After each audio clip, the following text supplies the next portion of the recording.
At my daughter's company gala dinner, she pointed me to a table in the back. Sit there, Mom.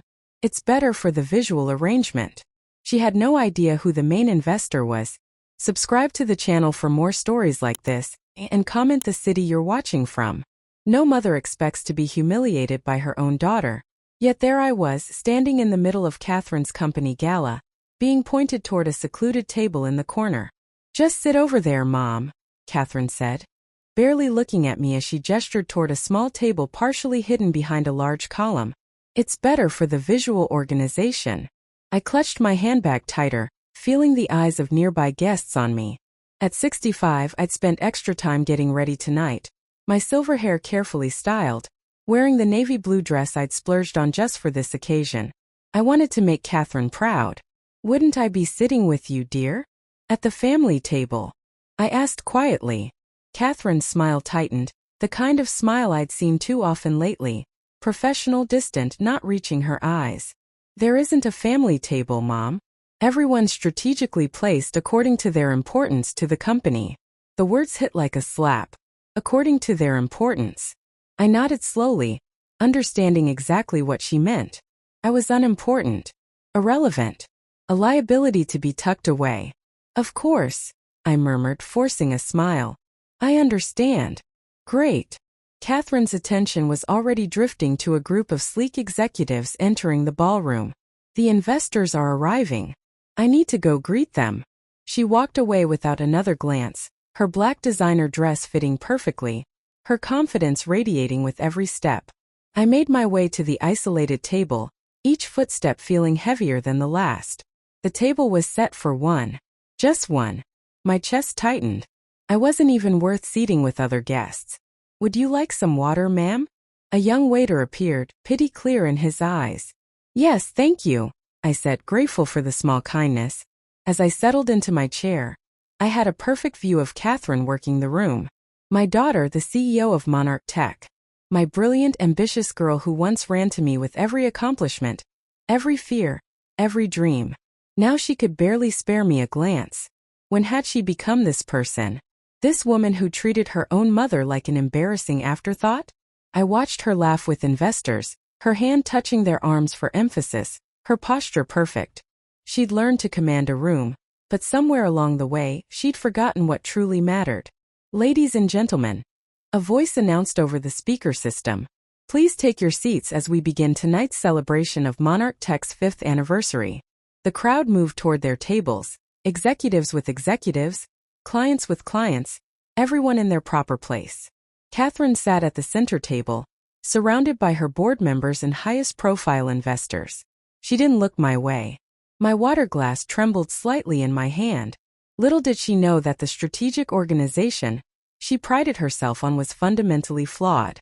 She had no idea who I really was to her company. The evening proceeded with speeches celebrating Monarch Tech's meteoric rise, its innovative technology, its promising future. I listened and watched as Katherine took the stage, confident and articulate, talking about building something from nothing, about taking risks when no one believed in her. Without our investors believing in my vision, none of this would be possible, she said, raising her glass. To those who saw Monarch's potential when it was just an idea, thank you. The guests applauded enthusiastically. I clapped too from my isolated table, remembering the night 3 years ago when Katherine had called me, her voice breaking as she admitted the company was on the verge of bankruptcy. I've failed, Mom, she'd sobbed. Everything I've worked for is falling apart. That same night, I'd contacted an old friend, Michael Donovan, who worked in venture capital. I'd given him specific instructions and transferred my life savings, money I'd carefully accumulated over decades of work as a nurse, money from selling the family home after Katherine moved out. Invested in Monarch Tech, I told him. But don't tell Katherine it's from me. Are you sure, Judy? Michael had asked. That's your retirement. I'm sure, I'd said firmly. She needs to believe she earned this on her own merit. I never wanted to be the mother who held her financial support over her daughter's head. I wanted Katherine to feel the pride of saving her own company, of earning her success. So I became the anonymous investor who saved Monarch Tech from collapse, the silent guardian of my daughter's dream. Now, watching her bask in applause, completely oblivious to my contribution. I wondered if I'd made the right choice. The isolation stung more than I wanted to admit. The evening wore on, and not once did Katherine check on me or introduce me to anyone. I was invisible, the embarrassing mother hidden away like a shameful secret. As I picked at my dessert, the caramel flan I normally loved tasting bitter tonight, I noticed Michael entering the ballroom. Our eyes met across the crowded room, and his expression shifted from joy to concern as he registered where I was sitting. Alone. Isolated. He frowned, then made his way toward the main table to greet Katherine. I saw him whisper something in her ear, saw her face change as she looked up, scanning the room until her eyes found me. For the first time that night, my daughter really saw me, and I knew everything was about to change. My life hadn't always been about silent investments and isolated tables. There was a time when Katherine and I had only each other, when every sacrifice I made was visible in her grateful eyes. The memory of those early days washed over me as I sat alone at that gala. I remembered the tiny apartment we moved to after Robert left us. Katherine was just 7 then, a bright-eyed child with perpetual skinned knees and a brain that never stopped asking questions. "Why did Daddy leave?" she'd asked one night, her small voice piercing the darkness of our shared bedroom. I'd pulled her closer, breathing in the scent of her strawberry shampoo. "Sometimes grown-ups make choices that hurt, sweetheart. But I promise we'll be okay." What I didn't tell her was that Robert had emptied our bank accounts before disappearing with his secretary. I didn't tell her that the only reason we had a roof over our heads was because my sister had loaned us the security deposit. I didn't share the panic that kept me awake night after night. Instead, I picked up extra nursing shifts days, nights, weekends. I worked at the hospital during the week, and at a nursing home on weekends. My feet ached permanently, and there were days I operated on 3 hours of sleep. "Why are you always working, Mom?" Katherine would ask, her voice heavy with the loneliness of a child who missed her mother. "Because I'm building something for us," I'd tell her, though exhaustion made my words slur. Something no one can ever take away. What I was building was her future. Every extra shift meant money for her college fund. Every missed school play or parent-teacher conference was a sacrifice toward giving her the opportunities I'd never had. The neighbors helped. Mrs. Wilson from across the hall would watch Katherine after school, and Mr. Perez from the first floor would drive her to piano lessons when I couldn't. We cobbled together a village from the kindness of strangers and the determination of a mother who refused to let her daughter feel the poverty that constantly threatened our doorstep. By the time Katherine was in high school, I'd managed to save enough for her to attend any college that accepted her. She was brilliant valedictorian, debate team captain, editor of the school newspaper. When the acceptance letter from Stanford arrived, I cried for hours alone in the bathroom so she wouldn't see. My girl was going to get everything I'd worked for. "You did it, Mom," she'd said, hugging me tight at her graduation. "We did it." Those were the last words Katherine spoke that acknowledged our struggle together. Once she entered Stanford, she began shedding her past like an unwanted skin. Her voice changed first. The slight regional accent disappeared, replaced by the polished tones of her wealthy classmates. Then her clothes, her friends, her interests all transformed. By senior year, she barely mentioned our tiny apartment or the years of struggle. She crafted a new narrative about her life, one that emphasized her own hard work and determination, minimizing the foundation I'd built beneath her. I told myself it was normal, that all children need to create their own identities separate from their parents. That her success was precisely what I'd sacrificed for. After college, Katherine plunged into the tech world, quickly climbing the corporate ladder before launching Monarch Tech at 28. I watched from the sidelines, cheering her on, even as the distance between us grew into a chasm. "Mom, can you not mention the apartment when you meet my business partners?" she'd ask before introducing me to her team for the first time. "It's not really relevant to who I am now." It stung, but I nodded and smiled. I learned to edit my stories, to avoid reminiscing about the past she wanted to forget. I became an abbreviated version of myself around her. A mother without history, without context. Then came that desperate phone call 3 years ago. Katherine's voice had cracked as she admitted her company was failing. For the first time in years, she sounded like my little girl again. Scared, vulnerable, needing her mother. I could have simply written her a check, made my support obvious. But I knew my daughter. I understood her need to feel self-made, to believe she'd earned her success through merit alone. So I arranged the anonymous investment through Michael, my old friend from when I'd worked as a nurse for his mother. She never needs to know it came from me, I'd insisted. Just make sure the company survives. Michael had tried to talk me out of it. Judy, this is your retirement we're talking about. Your security. Katherine is my retirement plan, I'd replied with more confidence than I felt. Her success is my security. The investment saved Monarch Tech. Within months, the company rebounded, expanding into new markets, developing cutting-edge products. Katherine's interviews started appearing in business magazines, her face shining with the assurance of someone who'd faced disaster and triumphed through her own brilliance. Not once did she question where the mysterious investment had come from. She simply accepted it as recognition of her company's potential, as validation of her vision. And I was content to watch from a distance as my life savings transformed into her empire. Until tonight, sitting at that isolated table, treated as an afterthought by the daughter I'd given everything for. I looked up to see Michael making his way across the crowded ballroom toward me, concern etched on his kind face. He'd always disagreed with my decision to remain anonymous.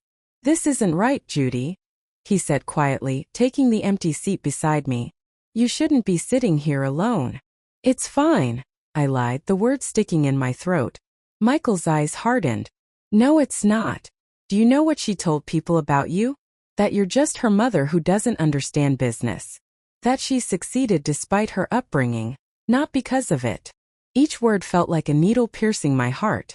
I stared at my hands, weathered from decades of work, remembering how they'd once soothed Katherine's fevers, braided her hair, counted pennies to pay for her dance lessons.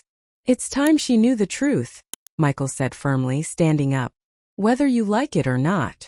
As he walked toward the main table where Katherine sat laughing with investors, a strange calm settled over me. Perhaps it was time for the truth. Time for my daughter to see me, really see me, for the first time in years. I watched Michael weave through the crowd, his determined stride carrying him directly toward Katherine's table. My heart hammered against my ribs as I realized what was about to happen. Part of me wanted to rush after him, to stop what was coming, but another part, the part that had sat alone all evening, remained rooted to my chair. Katherine looked up as Michael approached, her professional smile firmly in place. Even from a distance, I could read their interaction like a familiar book.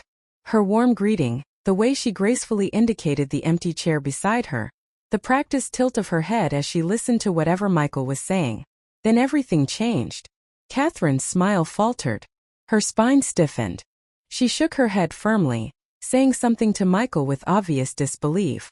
He persisted, leaning closer, speaking with intensity. Her eyes darted across the room until they found me. A look so sharp and stunned that I could almost feel it physically. The elegantio facade cracked completely as she stood abruptly, her chair scraping loudly enough to draw stares.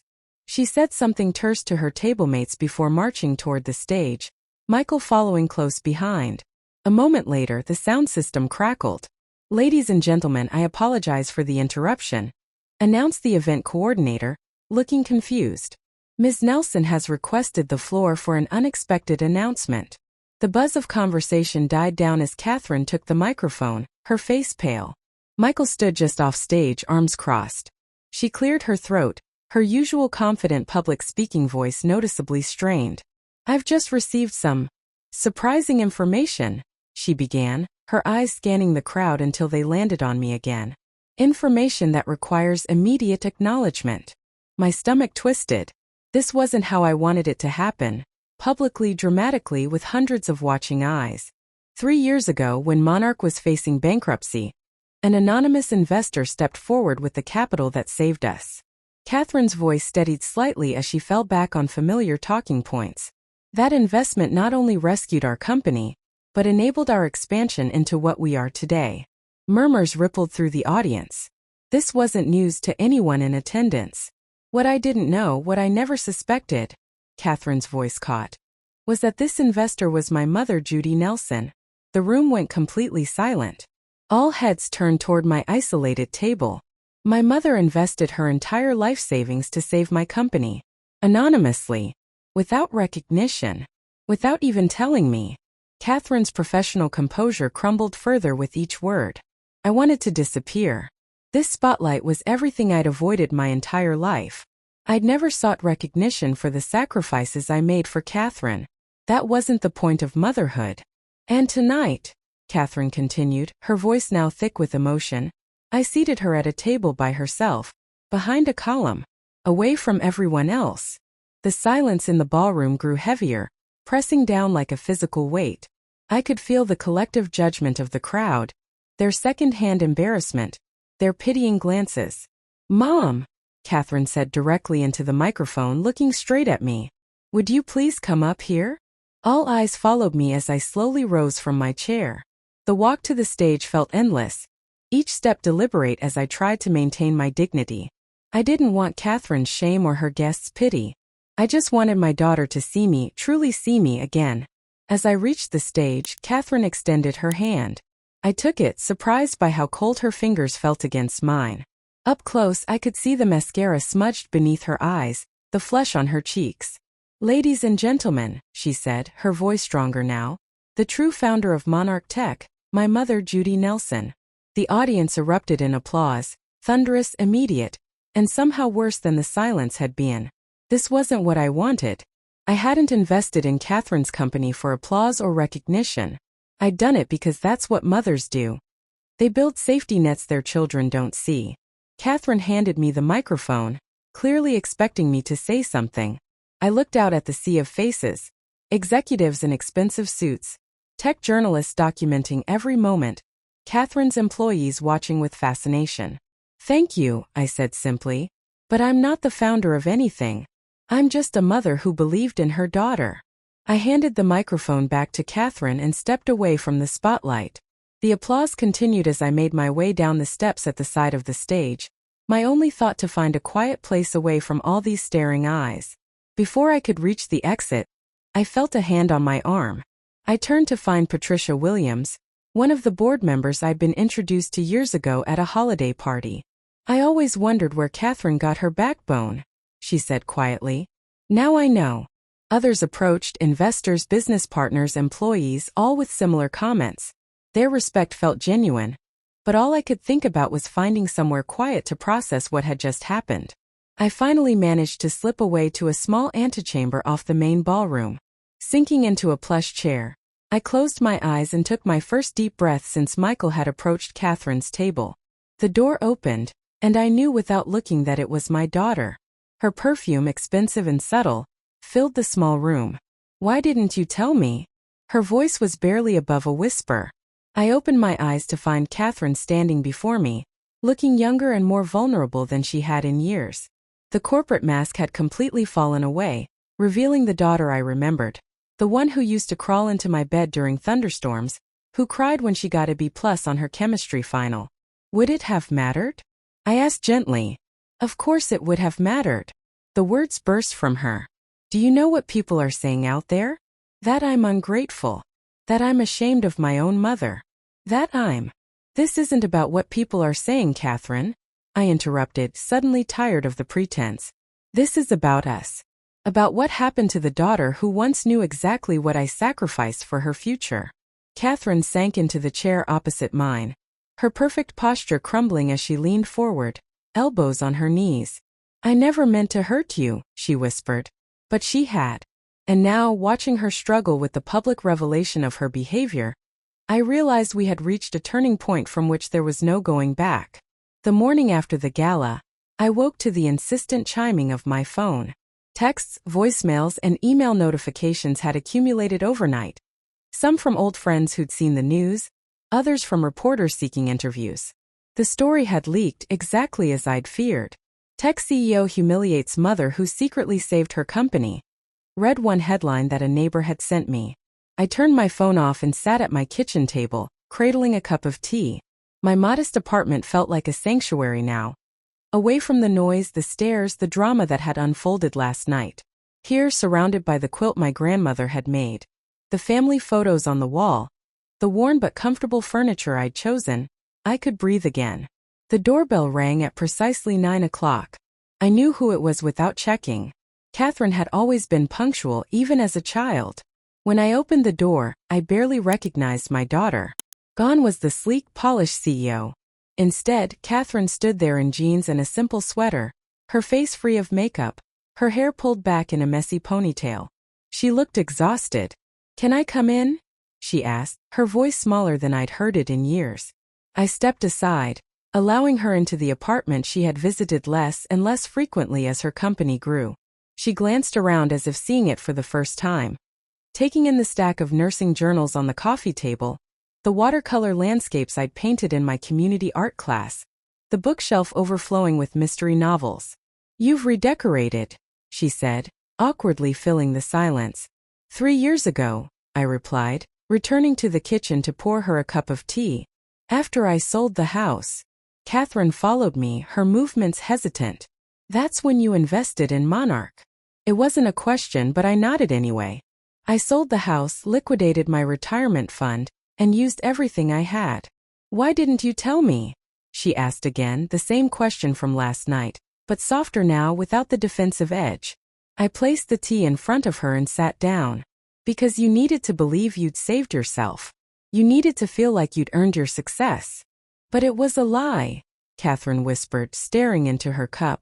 "Everything I've told people, everything I've believed about myself, it was all built on a lie." "No," I said firmly. "You built that company with your intelligence, your vision, your hard work. I just gave you the chance to keep going when things got tough." Katherine's eyes filled with tears. "The board called an emergency meeting this morning." My heart sank. "Because of last night?" She nodded, wiping at her eyes. "The stock is down. Our investors are concerned about the company's image. There's talk of bringing in a PR firm to manage the fallout." "I'm sorry," I said automatically, the mother in me still instinctively apologizing for causing her child pain. "Don't be," Katherine said sharply. "This isn't your fault. It's mine." She took a deep breath. "The things I said to the board about you. Mom, I told them you wouldn't understand our business model. That you were just a nurse who got lucky with a few investments." Each word cut deep, but I kept my expression neutral. "And now they know different." "They know everything," she agreed miserably. "Michael made sure of it. He brought documentation of the transfer. Showed them how it wasn't just any investment. It was literally every penny you had." I made a mental note to have a serious talk with Michael about boundaries. "One of our biggest clients called this morning to say they're reconsidering our contract," Katherine continued. "They said they questioned the judgment of a CEO who would treat her own mother that way." The irony wasn't lost on me. For years, Katherine had been building a corporate image based on innovation and integrity. Now that carefully constructed facade was crumbling because of one evening, one table placement that revealed more about her character than she ever intended. "What are you going to do?" I asked. Katherine's laugh was hollow. "I don't know. For the first time in my career, I don't have a strategic plan." She looked up at me, her eyes red-rimmed. "I've ruined everything, haven't I? The company, our relationship. Everything." I reached across the table and took her hand, the same hands I'd once guided to tie shoelaces, to form letters, to play simple tunes on a second-hand piano. "Nothing is ruined beyond repair," I told her gently. "But things will need to change." "I don't even know where to start," she admitted. "You start by being honest," I said. "With yourself, with your board, with everyone. No more carefully edited stories about your background. No more pretending you did it all on your own." Katherine flinched. "Is that what you think I've been doing? Pretending? Haven't you?" I asked quietly. "When was the last time you mentioned growing up in that tiny apartment? Or working your way through college? Or how we used to clip coupons together on Sunday mornings?" She looked away, unable to meet my eyes. "Those memories, they don't fit with who I am now." "They're exactly who you are," I countered. "They're the foundation of everything you've built. Denying them doesn't make you stronger, Katherine. It makes you less authentic." My phone buzzed again and I ignored it. Katherine's phone was doing the same, constant notifications that she, too, was ignoring. "The world will move on to a new scandal by next week," I assured her. "But what happens between us, that's what matters now." Katherine nodded slowly, then straightened her shoulders slightly. "I need to make this right. Professionally and personally. Yes, you do, I agreed. But not for the sake of your company's image or to appease your board. You need to do it because it's the right thing to do. We sat in silence for a moment, the weight of years of misunderstandings and misconnections hanging between us. Then Katherine spoke, her voice stronger. I'm going to pay you back. Every penny of that investment with interest. That's not necessary, I started, but she cut me off. Yes, it is. And I'm going to make you an official advisor to the board, with compensation. Her eyes met mine, determined. It's not just about the money, Mom. It's about recognizing your contribution. It's about giving you the respect you deserve. I could see the CEO returning, the strategic thinker, the problem solver. But there was something different now. A softness around the edges that had been missing for too long. There's something else I need to do first, Katherine said, standing up. Something more important than any business decision. What's that? I asked. She came around the table and for the first time in years, wrapped her arms around me in a real embrace. Not the quick, perfunctory hugs we'd exchanged at holidays, but a genuine connection. I need to remember how to be your daughter again, she whispered. As I held her, feeling her tears dampen my shoulder, I realized we were at the beginning of a long, complicated journey back to each other.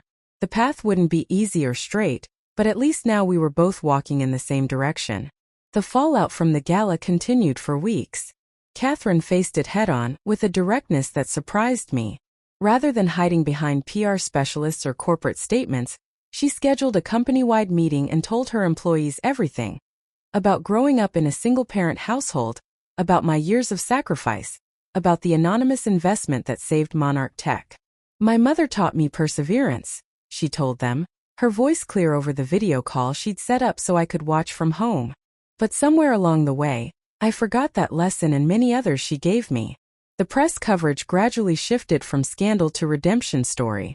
Tech CEO's public apology reshapes company culture, read one headline. Another called it a powerful reminder of the invisible labor of mothers. I wanted no part of the publicity. When reporters called, I politely declined interviews. This wasn't about public vindication for me. It was about Katherine's journey back to herself. On a crisp Saturday morning 3 weeks after the gala, Katherine arrived at my door carrying 2 cups of coffee and a bag from the bakery we used to visit when she was in high school. Cinnamon rolls, she said, holding up the bag. Your favorite. We sat at my small kitchen table, the same one where we'd eaten thousands of meals together, where I'd helped her with homework, where we'd celebrated college acceptance letters and mourned breakups. The board meeting went well yesterday, Katherine said, breaking the comfortable silence. They approved all the changes I proposed. That's wonderful, I said, genuinely pleased for her. Despite everything, I was still a mother who wanted her daughter to succeed. I'm restructuring the company's ownership, she continued, her tone deliberately casual. Creating a family trust with both our names. 51% ownership stays with me, but 49% goes to you. I nearly choked on my coffee. Katherine, that's not necessary. I didn't invest in your company for ownership. I know, she interrupted gently. You did it because you love me. But this isn't just about repaying an investment, Mom. It's about acknowledging that Monarch Tech exists because of both of us. I studied my daughter's face, noticing subtle changes. The sharp edges of her professional mask had softened. She looked more like the Katherine I remembered, determined but kind, ambitious but grounded. There's something else we need to discuss, I said, deciding it was time to address the elephant in the room. Something deeper than business structures or public relations. Katherine tensed slightly but nodded. I know. What happened to us? I asked softly. When did you start seeing me as someone to be ashamed of? Her eyes filled with tears. I was never ashamed of you. Katherine, I said firmly. Be honest. Please. She looked down at her coffee, silent for a long moment. It started at Stanford, she finally admitted. My roommate was Alessandra Vittorio. Her father owned half of Silicon Valley. She took me home for Thanksgiving freshman year, and their house was like something from a movie. Servants, crystal chandeliers, conversations about their summer home in Provence. I nodded, encouraging her to continue. When they asked about my family, I told them about you. How hard you worked, how you put me through school. They seemed impressed, But later I overheard Alessandra's mother saying how quaint and salt of the earth we sounded. The old hurt was visible on Katherine's face, even after all these years. I started noticing how people treated me differently when they knew my background. In class discussions, the professors paid more attention to students from privileged families. At networking events, the same story that made some people call me inspirational made others subtly dismiss me. So you created a new narrative, I said, understanding dawning. Katherine nodded, shame evident in her expression. I started being vague about my background. I mentioned my nursing mother without specifying you worked double shifts. I talked about our house without mentioning its size. Small lies of omission that grew into something bigger. Until you became someone else entirely, I finished for her. Yes, she whispered. By the time I founded Monarch, I'd constructed this whole persona. The brilliant self-made CEO with a perfectly ordinary but distantly supportive family. And the more successful I became, the harder it was to admit the truth. I reached across the table and took her hand. Did you think I wouldn't understand? Katherine's tears spilled over. No. I knew you'd understand. That's what made it worse. You never once made me feel guilty for pulling away, for becoming someone different. Your unconditional support made my betrayal even more shameful. The raw honesty between us felt both painful and necessary, like cleaning an infected wound. 4 years we'd operated on polite pretense, carefully avoiding the growing distance between us. I needed to believe I'd earned everything through merit alone, Katherine continued.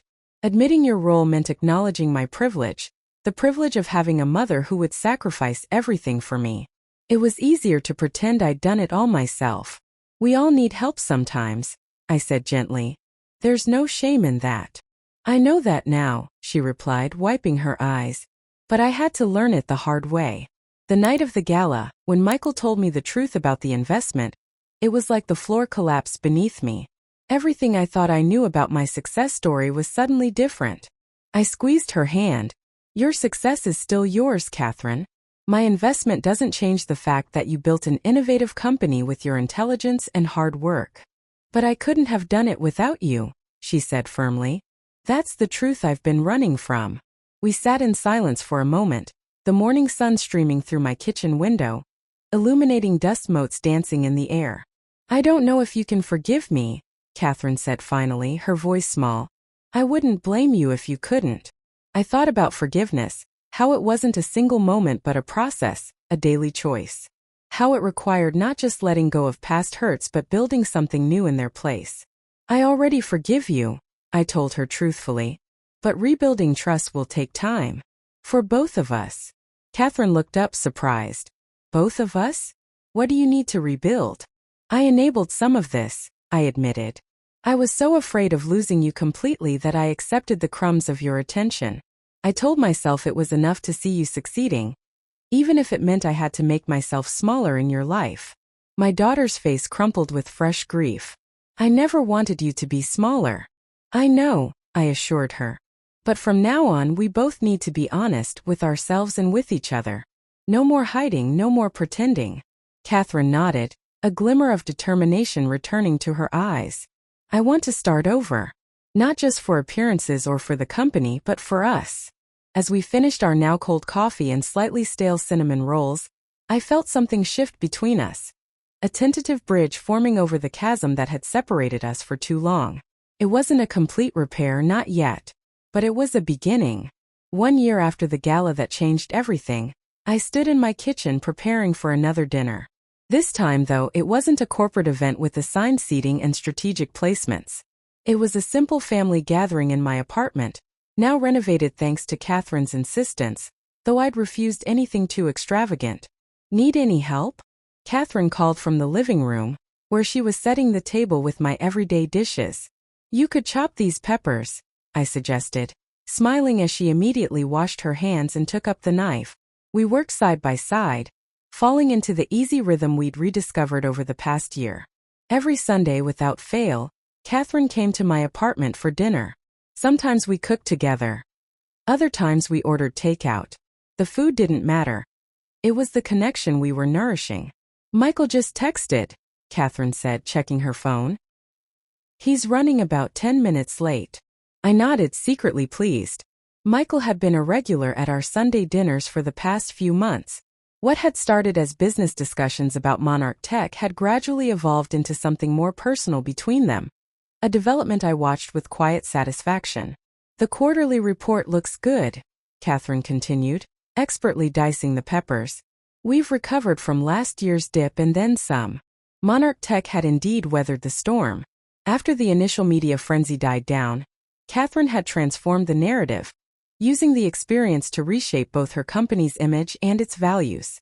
She spoke openly about her background now, even establishing a scholarship fund for children of single parents pursuing careers in technology. "And how are you?"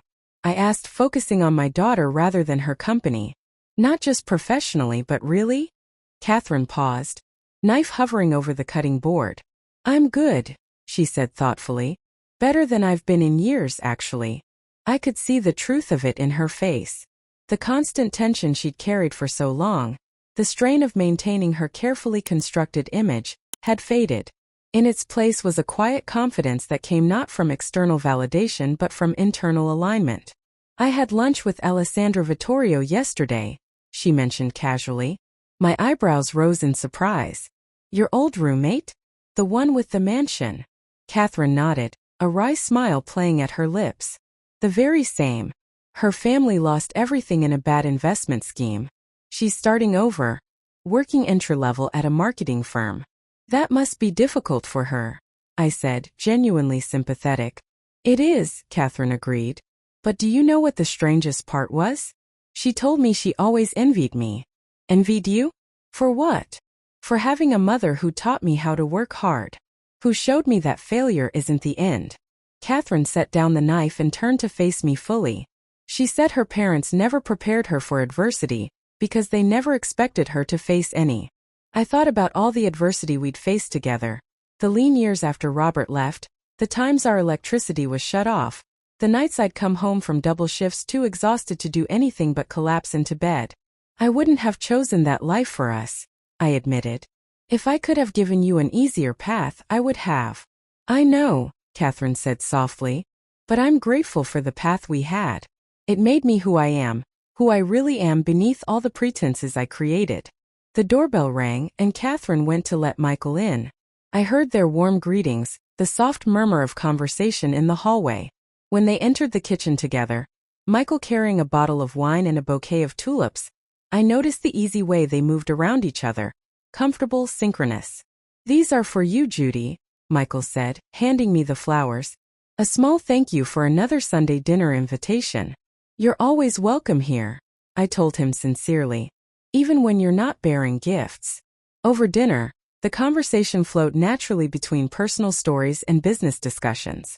I found myself genuinely interested in Monarch Tech now, not just because it was Katherine's company, but because I had a real stake in its future, both emotionally and financially. "We're considering a new initiative," Katherine explained, her eyes bright with enthusiasm. "A mentorship program for women returning to the workforce after caregiving breaks." "That sounds wonderful," I said, touched by how her business decisions now reflected values she'd once tried to distance herself from. "Actually, Mom," Katherine exchanged a quick glance with Michael, "we were hoping you might consider heading up the program." I blinked in surprise. "Me? But I don't have any experience in the tech industry." "That's exactly why you'd be perfect," Katherine insisted. "You understand better than anyone what it means to balance work and family, to re-enter the workforce after putting your career on hold for someone else. Besides," Michael added warmly, "you've been unofficially mentoring half the executive team for months now. They all come to you for advice." It was true. Since becoming an official advisor to the board, I'd found myself building unexpected relationships with Katherine's colleagues.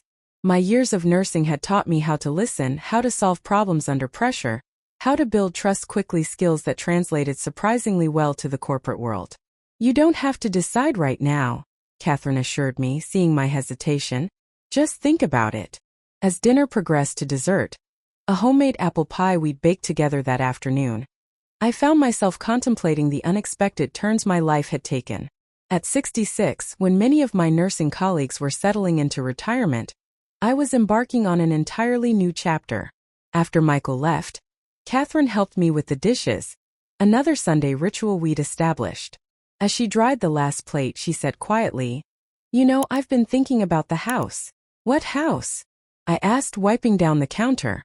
"Our old house. The one you sold to invest in Monarch." She set the plate carefully in the cabinet. "I think we should buy it back." I stared at her, speechless. "Not to live in," she clarified quickly, "but to keep in the family. Maybe rent it to a single parent at below market rate. Create some good karma." Tears pricked at my eyes as I imagined our modest 3-bedroom house, the one where Katherine had taken her first steps, lost her first tooth, learned to ride a bike in the driveway. "I'd like that," I said softly. Katherine smiled, then glanced at her watch. "I should get going. Early meeting tomorrow." As she gathered her things, I noticed how she no longer rushed off after our dinners. No urgent calls to take, no emails that couldn't wait. She took her time, fully present until the moment she left. At the door, she hugged me tightly. "I love you, Mom." "I love you too," I replied, the words familiar yet somehow new in their complete honesty. After she left, I stood in my quiet apartment, reflecting on everything that had changed. The isolated table at last year's gala seemed like a lifetime ago. A painful but necessary catalyst that had forced us both to confront the distance between us. I moved to the window, watching as Katherine's car pulled away from the curb. She waved once, knowing I'd be watching. I waved back, a simple gesture that held years of reconciliation. My phone buzzed with a text. It was from Katherine. "Forgot to tell you. Cleared my schedule for next weekend. Thought we could drive out to see the old house together." I smiled as I typed my reply. "I'd like that very much." As I set my phone down, I felt a deep contentment settle over me. Katherine and I weren't perfect. We still had moments of tension, misunderstandings, old habits that needed breaking. But we were walking the path together now, both fully seen and accepted for who we truly were. The revelation at the gala hadn't just changed Katherine's company or our relationship. It had freed us both from the roles we'd been playing for too long. She as the self-made success who had risen above her humble beginnings, me as the silent supporter who asked for nothing in return. In their place, we had found something better. Our authentic selves and the courage to share them with each other.